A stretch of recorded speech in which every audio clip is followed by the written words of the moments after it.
Assalamualaikum warahmatullahi wabarakatuh. Perkenalkan, saya Cica Rahmadita dengan NIM akhir 186 dari kelas E akan mempresentasikan mengenai kajian isolasi senyawa flavonoid antosianin pada tumbuhan bilberi yaitu Vaccinium myrtillus L.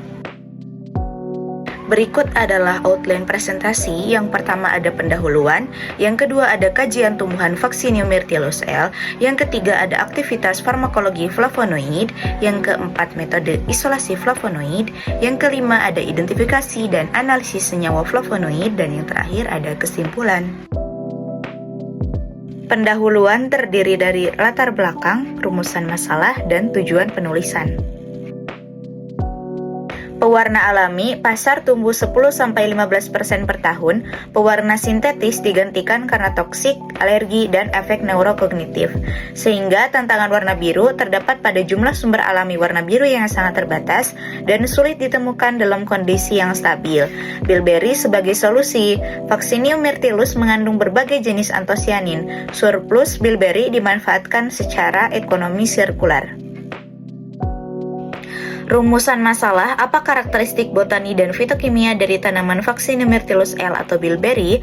Apa saja aktivitas farmakologi yang telah dilaporkan dari senyawa flavonoid antosianin bilberi?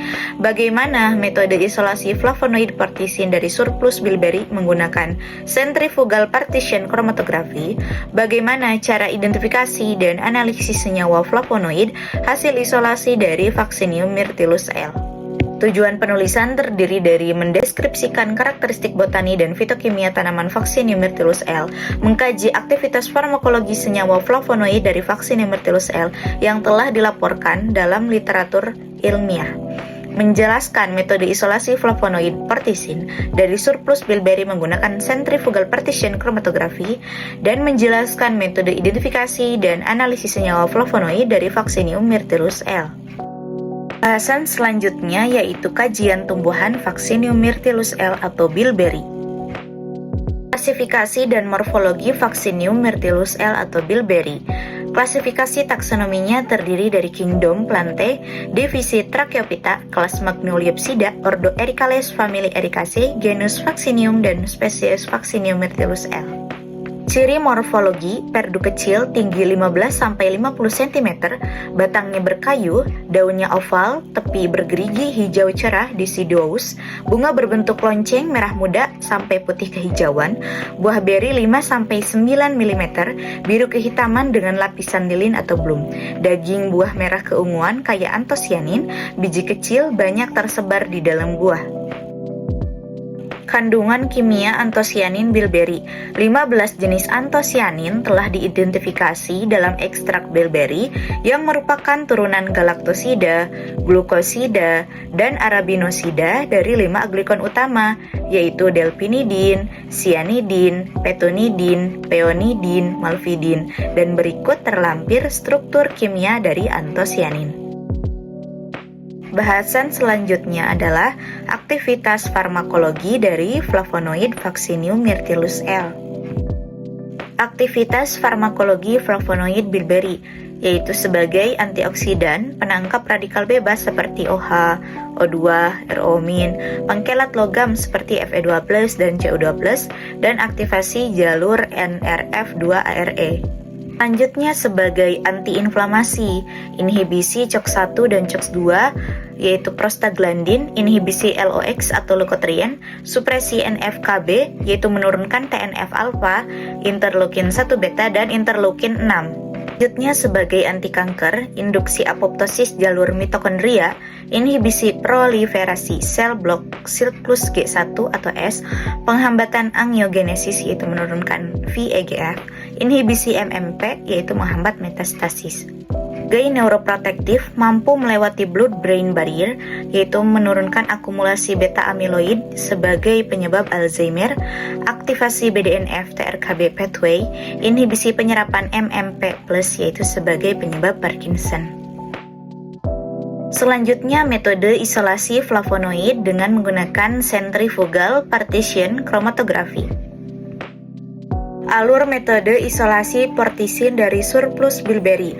Langkah pertama, preparasi bahan menggunakan freeze drying minus 55 derajat Celcius, penggilingan serbuk, dan penyimpanan pada minus 20 derajat Celcius. Langkah kedua, ekstraksi antosianin menggunakan metanol 50%, pH 1,5 menggunakan HCl selama 2 jam dengan suhu ruang, pemurnian menggunakan silika C18. Langkah ketiga yaitu hemisintesis.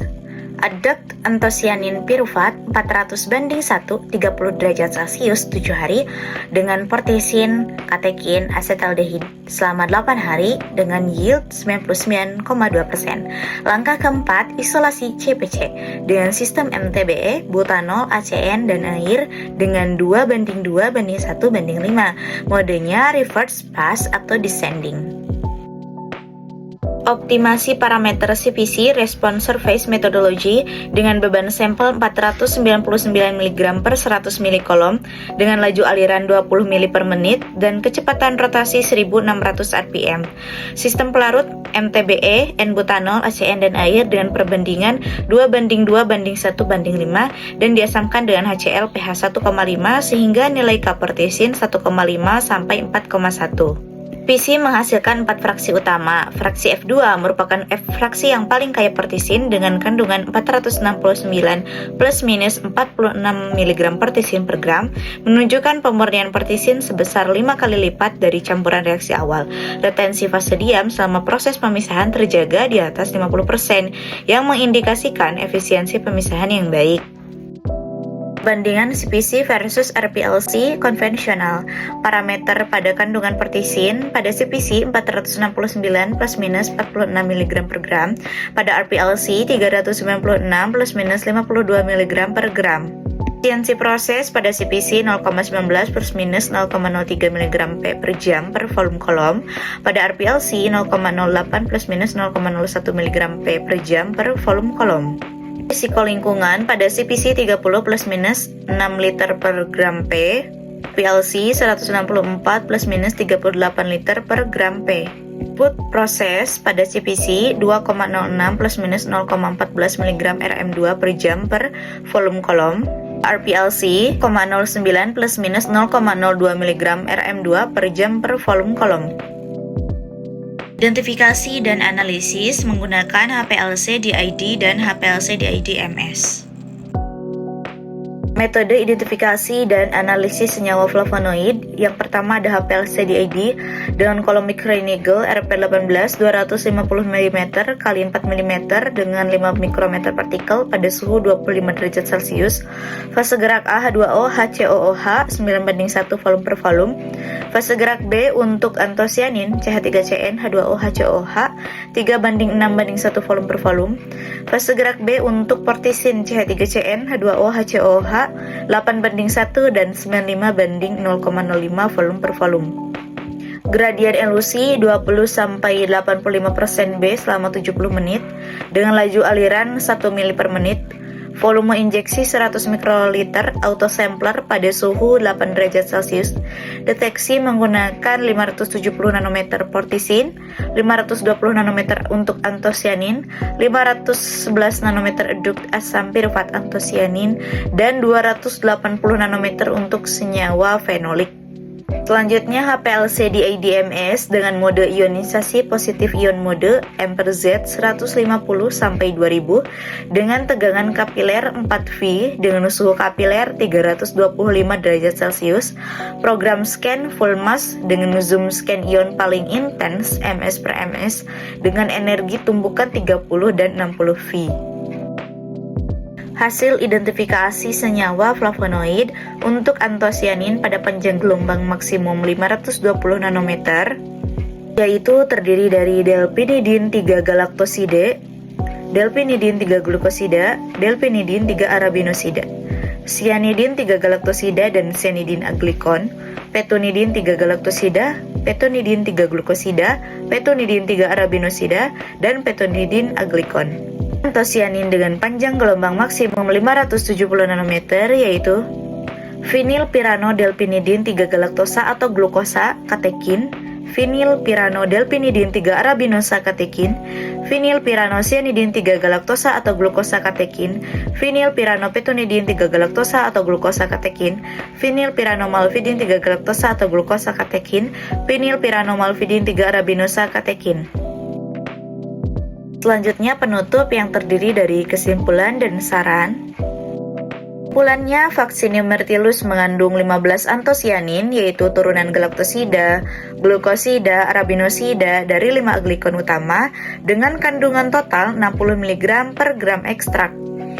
Flavonoid bilberry memiliki aktivitas antioksidan, antiinflamasi, anti kanker, dan neuroprotektif yang terbukti melalui berbagai mekanisme molekuler.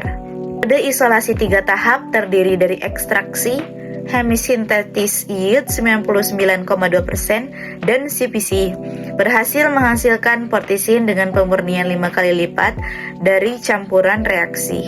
CPC 2,4 kali lebih efisien dan menghasilkan 5,5 kali lebih sedikit limbah dibandingkan RPLC, lebih sustainable untuk skala industri.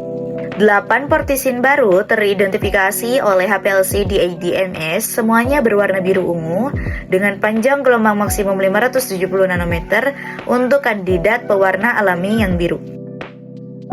Sarannya, uji stabilitas portisin pada berbagai kondisi seperti suhu, pH, cahaya sebagai pewarna pangan, eksplorasi CPC untuk pemisahan eduk antosianin piruvat sebelum sintesis portisin, kajian aktivitas farmakologi portisin untuk senyawa baru secara lebih mendalam, studi life cycle assessment untuk evaluasi kelayakan skala industri. Berikut terlampir referensi utama yang digunakan. Berikut adalah jurnal yang dikaji. Sekian pemaparan presentasi dari saya, semoga bermanfaat. Terima kasih. Wassalamualaikum warahmatullahi wabarakatuh.